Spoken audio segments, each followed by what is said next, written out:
and all the gestures and all the symbolism of a powerful America will not paper over the kinds of crises that he faces. And if he deports millions of Mexicans and Central Americans, not only will such an act plunge those countries into economic and political extremity, which, if they can't migrate away, will produce revolutionary turmoil in that part of the world with unknown consequences.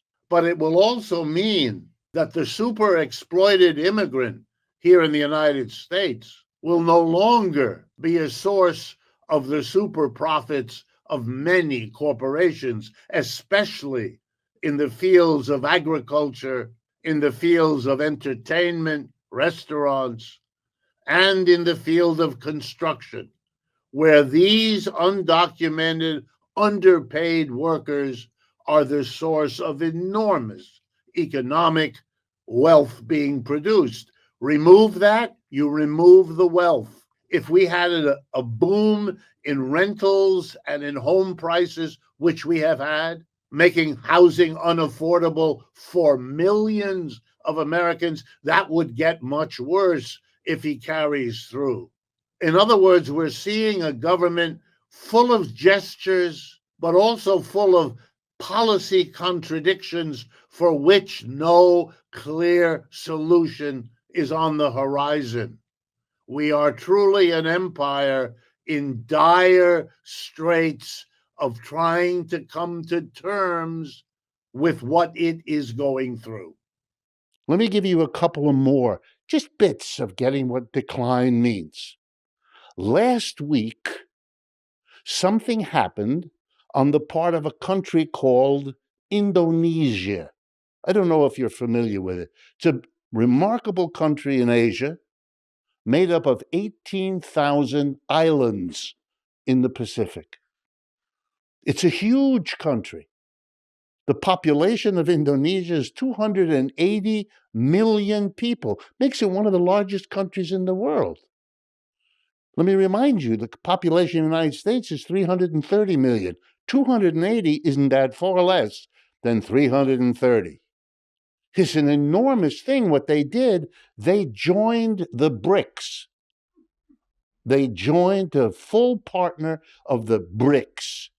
BRICS, by the way, means it's the first letters of the countries Brazil, Russia, India, China, and South Africa. A dozen years ago, they began to form an alliance of what came to be called the Global South, to be independent, relatively, from the domination of the United States. And the core economy there, the biggest one, the most powerful, is, I'm sorry to tell you this, I know it'll come as an upset, the People's Republic of China. Remember, I'm the messenger. I have no responsibility for this at all. China and the BRICS.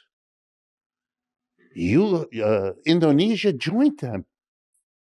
Together now, the BRICS, built around China, have as the population of the countries that are part of the BRICS, about 22 countries now altogether. They have about 55 to 60% of the population of the world are members. What is the percentage of the world's population of the United States? 4.5%. You understand? We are 4.5%. They are 50 to 60%. In the words of, Mickey Mouse, uh-oh. Those odds are not so good, no matter how you cut it. And as a group, let me tell you how you cut it. We in economics have this little game. We ask, what is the total output in goods and services in a year of a country? Gives us a kind of rough idea of how big a country it is, how important its footprint is in the world. Okay, so if you take the BRICS, Together now, they are about 35%, maybe a bit more. Total output of the world. If you add up each of those countries' total output in a year, and you add them up, they account for 36%, more or less, of the world's output. Now let's compare that to the United States and its major allies. Those are called the G7, the group of seven. The United States, Japan, Canada, Britain, France, Italy, and Spain. And Britain, excuse me. Okay, that used to be the dominant player of the world. That used to be what world trade meant, what they did. Together they, that's all of them, now account for about 28% of the world's output. Do you understand? The BRICS is now what the United States was, but is no more. Now, if you're looking to where the wealth is, you go east, not west. If you're a poor third world country, as we used to call them, and you need money for a build railroad, or you need to find places to sell your exports, you direct your diplomats first to go to Beijing, because that's where it's at. If you can't get a good deal there, well, you might go to London or Washington. But whatever you are doing, you're going to play them against each other. You're going to say to the Americans, oh, that's the best you offer? Let's go the other place, see what they offer. You want to know why most of the railroads being built in Africa today are being built by the Chinese? There's your answer. They got a better deal. Everything is changing because of this, except here, where the make-believe is the way this country is dealing with this. Denial. We ought to ask Dr. Fra to help us with the understanding psychologically. We all know it from our personal lives, right? When we've lost a friend or a lover, and we had to wait until all our friends told us what we couldn't face ourselves.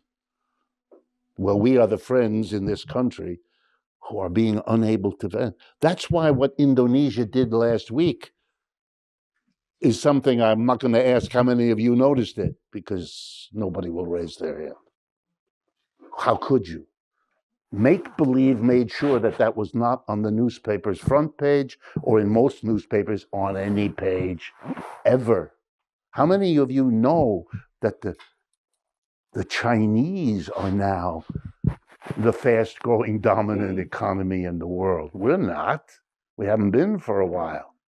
Every major high-tech firm in this country has an analog in China. When we heard earlier that there was an offer by China and by Russia to work with the United States earlier, which the United States turned down, that's part of denial. They didn't just turn it down then, they turned it down now.